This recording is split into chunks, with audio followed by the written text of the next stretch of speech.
വീട്ടിലുണ്ടായിരുന്ന വിഭവങ്ങൾ വെച്ച് ഉണ്ടാക്കിയ വളരെ ടേസ്റ്റി ആയിട്ടുള്ള ഒരു സ്പൈസി മക്രോണിയുടെ റെസിപ്പിയുമായിട്ടാണ് ഇന്നെത്തിയിരിക്കുന്നത്. ഓക്കെ, പോകാം വീഡിയോയിലേക്ക്.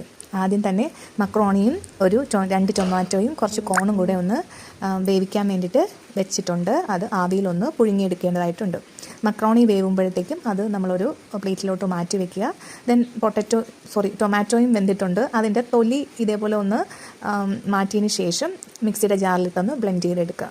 അതിനുശേഷം ഒരു പാൻ അടുപ്പത്തേക്ക് വെച്ച് അതിൽ കുറച്ച് ബട്ടറും കൂടെ ചേർത്ത് അതിൽ മെൽറ്റായിട്ട് വരുമ്പോഴത്തേക്കും അതിൽ ഒരു 2 ടേബിൾ സ്പൂൺ മൈദമാവും ചേർത്ത് ഇളക്കിയതിന് ശേഷം ഒരു ഗ്ലാസ് പാലും ചേർത്ത് നന്നായിട്ടൊന്ന് ഇളക്കിയെടുക്കുക. നല്ലൊരു ക്രീമി പരുവത്തിലാക്കി എടുക്കണേ.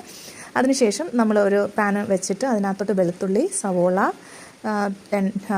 മുളക് പൊടി, ഉപ്പുപൊടി, പിന്നെ നമ്മൾ ഈ ടൊമാറ്റോയുടെ പേസ്റ്റ്, നമ്മൾ വേവിച്ചെടുത്ത കോൺ, ദെൻ ഈ ആവിച്ചെടുത്ത മക്രോണി, ഇതെല്ലാം കൂടെ ചേർത്ത് നന്നായിട്ടൊന്ന് ഇളക്കിയെടുക്കുക.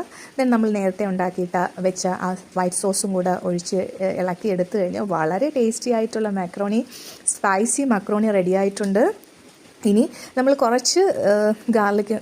കുറച്ച് മല്ലിയില കൂടെ ഒന്ന് ചേർത്ത് നന്നായിട്ടൊന്ന് ഇളക്കിയെടുത്ത് കഴിഞ്ഞാൽ ഇതിൻ്റെ ടേസ്റ്റ് ഒന്നുകൂടെ ഒന്ന് ഹൈക്കാവും.